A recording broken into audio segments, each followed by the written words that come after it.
विद्यार्थियों, मैं स्वरूप सोनी आप सभी का स्वागत करता हूं मयूर नोबेल सीनियर सेकेंडरी स्कूल की ओर से संचालित ऑनलाइन यूट्यूब क्लासेस पर। विद्यार्थियों, आज हमारा भोजन और मानव स्वास्थ्य पाठ के अंतर्गत जो टॉपिक है वो है मोटापा। मोटापा आज पूरे विश्व में एक उभरती हुई समस्या है। यह किसी भी उम्र में उत्पन्न हो सकती है, बच्चे के अंदर, एक वयस्क में, बुढ़े में, किसी के अंदर भी ये समस्या उत्पन्न हो सकती है। तो मोटापा, इसकी परिभाषा क्या होती है? तो मोटापे का अर्थ होता है कि मानव शरीर पर शारीरिक वसा का अत्यधिक जमा होना।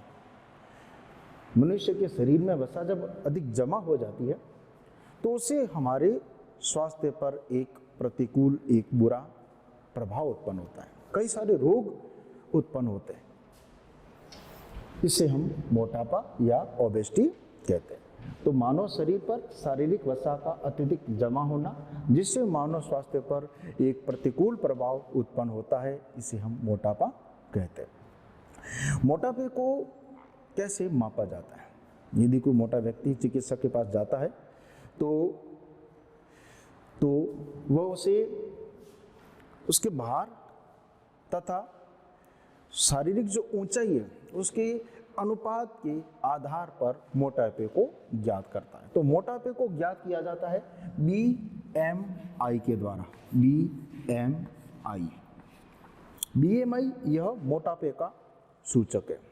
मोटापे को ज्ञात BMI के द्वारा किया जाता है। अब इस BMI का हम पूरा अर्थ देखें तो B का अर्थ होता है बॉडी, M का अर्थ होता है मास और I का अर्थ होता है इंडेक्स।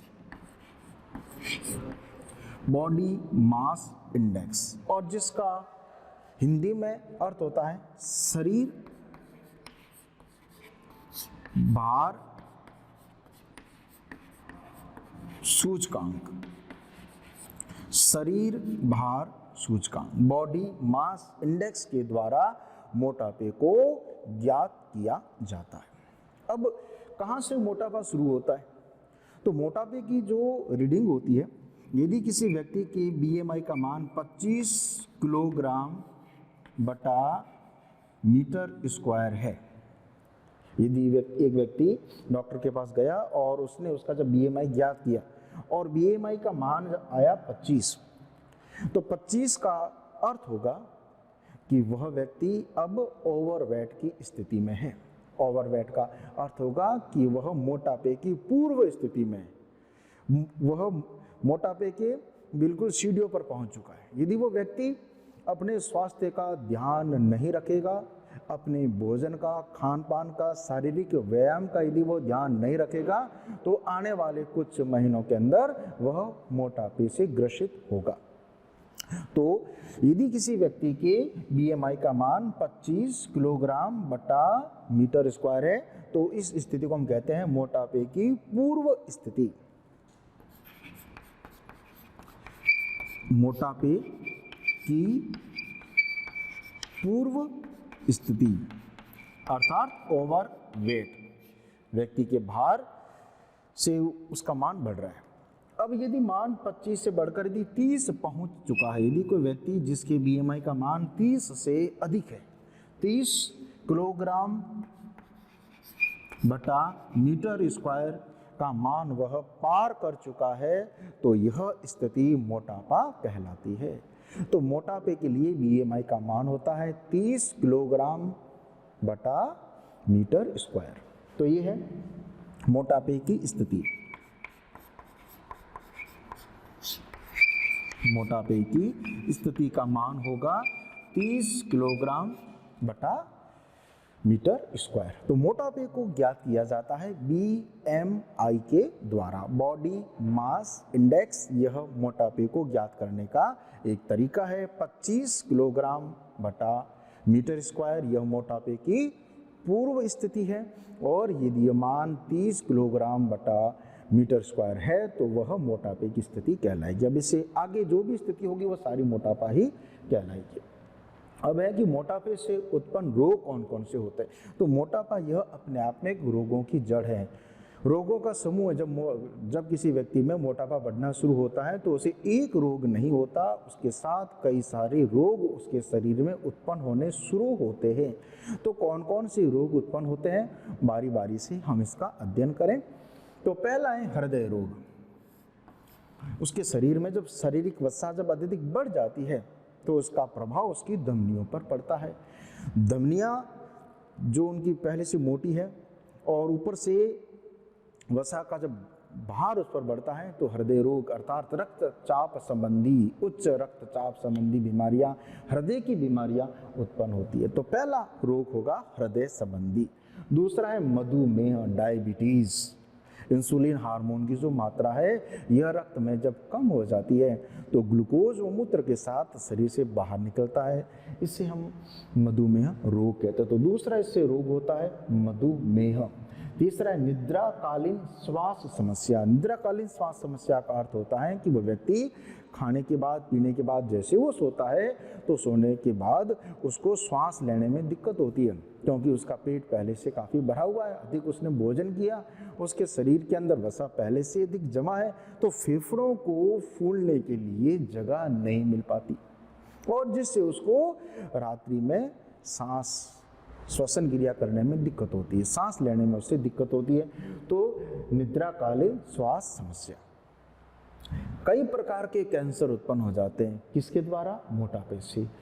पांचवा है अस्थि संध्यार्थी रोग। अस्थि संध्यार्थी रोग का अर्थ होता है कि उसकी हड्डियों में वह ताकत कम हो जाती है, शरीर का भार बढ़ने से उसकी जो हड्डियां है वो हड्डियां उस भार को ढो नहीं पाती, उस भार को वो वहन नहीं कर पाती, जिससे अस्थियों की जो संधियां हैं वे दर्द करती, विशेष करके घुटने की संधि। वो व्यक्ति बैठ नहीं सकता, यदि वो व्यक्ति बैठ जाता है तो वापस उसको उठने में काफ़ी दर्द होता है। तो अस्थि संध्यार्थ रोग यह मोटापे से होता है। उसकी जो जोड़ है हड्डियों के वो कमज़ोर हो जाते हैं, उसके उस बढ़े हुए भार को वे जोड़ सहन नहीं कर पाते। तो ये मोटापे से उत्पन्न रोग। एक बार हम इसकी दोबारा से चर्चा कर लेते हैं।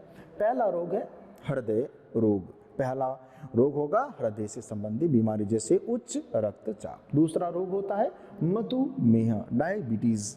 तीसरा है निद्राकालीन श्वास समस्या, सोने के बाद उसे सांस लेने में दिक्कत होती है। कई प्रकार के कैंसर और अस्थि संध्यार्थी रोग, जो घुटने का जोड़ है वह उसका काफ़ी दर्द कर रहा है, बैठना उठना उसके लिए काफ़ी मुश्किल हो जाता है। अब है कि मोटापे का कारण, मोटापा किस कारण होता है? तो मोटापे का पहला कारण है कि ऊर्जा के सेवन एवं उपयोग के मध्य असंतुलन।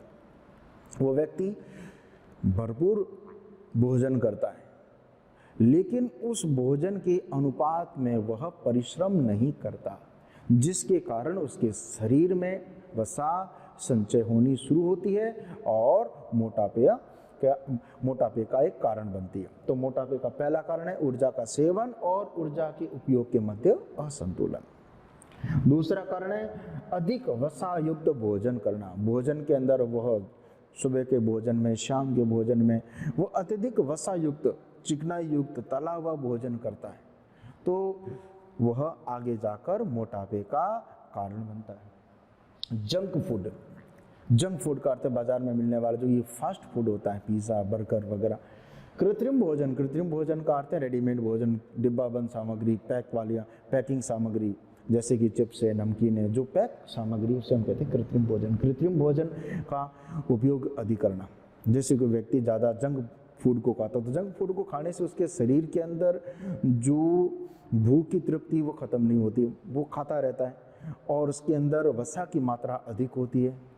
तो वसा की मात्रा अधिक होने से उसकी भूख समाप्त नहीं होती, वो लगातार उसको खाएगा तो वो वसा फिर आगे जाकर उसके शरीर में मोटापे का कारण बनती है।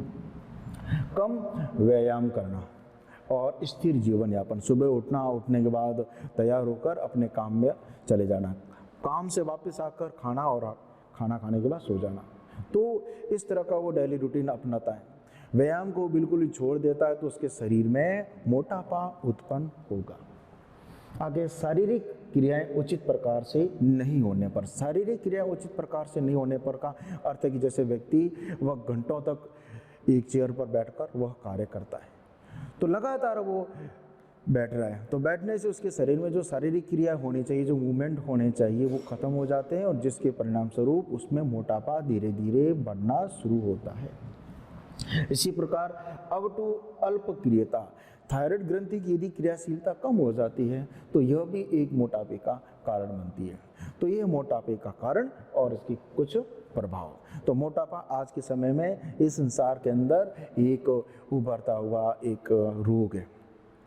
तो ये रोग ना होकर एक रोगों का समूह है, जिससे कई प्रकार के रोग एक साथ व्यक्ति को हो जाते हैं और जिससे उस व्यक्ति की आयु वो धीरे धीरे क्षीण होती है और जो उसे अकाल मृत्यु का कारण बनाती है। धन्यवाद।